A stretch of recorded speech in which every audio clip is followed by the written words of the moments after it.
Hello दोस्तों, स्वागत है हमारे चैनल जेपी फार्मा में। तो आज का जो टॉपिक है वो है आपका क्लासिफिकेशन। इससे पहले हमने क्लास में बताया था फार्माकोग्नोसी की डेफिनेशन, हिस्ट्री और स्कोप। अब पार्ट 2 में बताने वाले हैं सेकंड यूनिट, मतलब कि क्लासिफिकेशन ऑफ क्रूड ड्रग्स।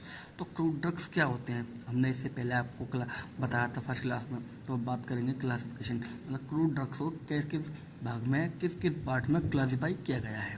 तो बात करते हैं पहला अल्फ़ाबेटिकल क्लासिफिकेशन, जिसको हिंदी में हम बोलते हैं वर्ण क्रमांकित वर्गीकरण। नेक्स्ट है आपका मॉर्फोलॉजिकल क्लासिफिकेशन, जिसको हम बोलते हैं रूपात्मक वर्गीकरण। थर्ड है आपका टॉक्सोनॉमिकल क्लासिफिकेशन, जिसको हम दूसरे नाम से भी जानते हैं बायोलॉजिकल क्लासिफिकेशन। फोर्थ है आपका केमिकल क्लासिफिकेशन। फिफ्थ है आपका फार्माकोलॉजिकल क्लासिफिकेशन। सिक्स है आपका कीमोटॉक्सोनॉमिकल क्लासिफिकेशन। तो हम बात करेंगे आज अल्फ़ाबेटिकल के बारे में। बात करते हैं अल्फ़ाबेटिकल क्लासिफिकेशन। तो अल्फ़ाबेटिकल क्लासिफिकेशन में हमने बताएंगे आपको जो अल्फ़ाबेट है उनके द्वारा जो आपकी ड्रग है उनको कैसे अलग अलग तरीके से उनको व्यक्त किया जाता है। ठीक है, तो बात करते हैं इसकी डेफिनेशन के बारे में। ठीक है, तो अपीकृष्ट औषधियों को उनके लैटिन और अंग्रेजी नामों के वर्ण अनुक्रमिक क्रम रूप के अनुसार व्यक्त किया जाता है। अपीकृष्ट इसको बोलते हैं हम कच्ची औषधियाँ, ठीक, कच्ची बोल सकते हैं। तो बात करेंगे इनके ड्रग्स के बारे में। तो ड्रग्स जो हैं आपके, इसमें जो अल्फ़ाबेटिकल के अकॉर्डिंग इन ड्रग्स को रखा गया है। ठीक है, बात करते हैं ऐसी कुछ फार्माकोपिया और संदर्भ पुस्तकें जो इस प्रणाली के अनुसार अपीकृष्ट औषधियों को वर्गीकृत करते हैं।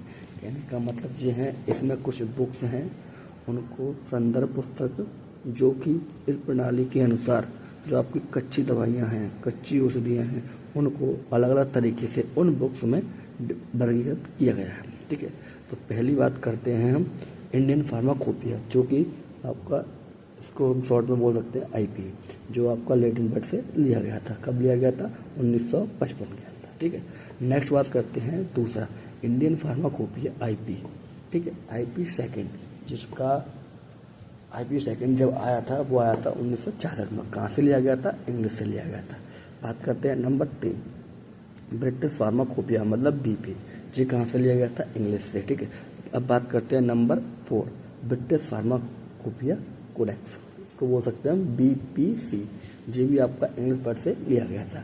बात करते हैं यूएसपी, मतलब यूनाइटेड स्टेट फार्माकोपिया, जो हमने कहाँ से लिया गया था? ये भी आपका इंग्लिश से ही लिया गया था। अब बात करते हैं यूरोपियन फार्माकोपिया ईपी, जिसको हम बोलते हैं ईपी, ये कहाँ से लिया गया था? लैटिन वर्ड से। ठीक है, तो इन फार्माकोपियों के बारे में हम आपको आगे जानकारी देंगे। बताया था आपको अल्फ़ाबेटिकल क्लासिफिकेशन।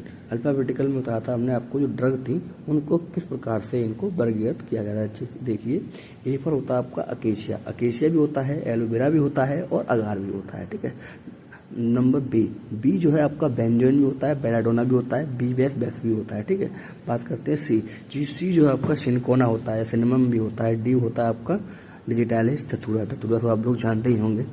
बात करते हैं ई की, ई जो है आपका ई की होता है एपिड्रा। ठीक है, बात करते हैं एफ पर होता है फेनल, और एफ के बाद जी आता है, जी पर आपका जिंजर जिसको हम बोलते हैं अदरक, जिसमें हम चाय में उपयोग करते हैं। ठीक है, एच पर होता है आपका हायोसियामस। ठीक है, आई पर होता है ईसबगोल भी आप लोगों ने खाया होगा, जैसे पेट में कब्जे वगैरह बन जाती है तो उसका हम उपयोग करते हैं। ठीक है, बात करते हैं इपिका कोहाना भी एक ड्रग है, जिसको हम आगे चैप्टर नंबर 5 में डिस्कस करेंगे। ठीक है, बात करते हैं जे फॉर होता है जूट। ठीक है, के फॉर होता है क्योलिन। ठीक है, एल फॉर होता है लियोनोलिन, एम फॉर होता है मायरा, एन पर होता है नटमेग, ओ पर होता है ओपीएम। ठीक, ओपीएम मतलब होता है आपका टेरोकार्पस, और एफ पर होता है सन्ना, और भी आपके एफ के बाद टी आता है, टी यू भी आता है, डब्ल्यू भी आता है, एक्स भी आता है, वाई भी आता है, जेड भी आता है। ठीक है, जब आपको ड्रग इस नाम से आएंगे तो आपको हम इसके बारे में डिस्कस करेंगे। अब बात करेंगे इनके नुकसान और फ़ायदे, जो आपके अल्फ़ाबेटिकल क्लासिफिकेशन है उसके हमें क्या फ़ायदे हैं और क्या नुकसान है। ठीक है, बात करते हैं लाभ मतलब होता है फ़ायदे। ठीक है, जिसको इंग्लिश में हम बोलते हैं एडवांटेज। ठीक है, तो पहला पॉइंट देखिए, इसके अंदर ये एक सरल विधि है। ठीक है, क्या है? एक सरल विधि है। इसमें क्या होता है, इस प्रणाली में औषधियों को स्थान निर्धारण स्थान निर्धारण, अनुरेख और जोड़ना आसान है। कहने का मतलब ये है, जो ये क्या है, एक ऐसी विधि है जिसमें औषधियों को इनके स्थान के अकॉर्डिंग ही, उनके अनुसार ही उन दवाइयों को व्यक्त किया जाता है। ठीक है, नेक्स्ट नंबर 2, इस प्रणाली को संचालित करने के लिए किसी तकनीक व्यक्ति की आवश्यकता नहीं होती है।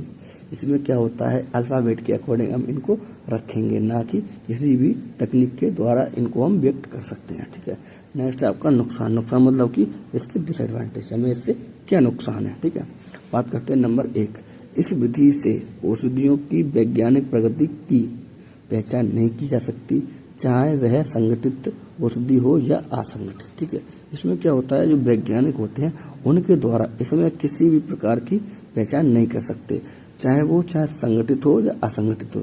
संगठित और असंगठित के बारे में हम आपको नेक्स्ट क्लास में आपको पूरा डिस्कस करेंगे। ठीक है, बात करते हैं नंबर सेकंड। नंबर सेकंड में क्या है, यह प्रणाली पादप, जंतु और खनिज स्रोत की औषधियों में अंतर करने में मदद नहीं करती है। कहने का मतलब ये है, इसमें इस प्रणाली में क्या होता है, जो आपके पौधे होते हैं, जंतु होते हैं, खनिज होते हैं, इनके जो भी सोर्सेस हैं उनमें क्या होता है, उनकी औषधियाँ होती हैं, दवाइयाँ होती हैं, उनमें किसी भी प्रकार के अंतर करने में किसी की भी मदद हमें नहीं लेनी पड़ती। Thank you.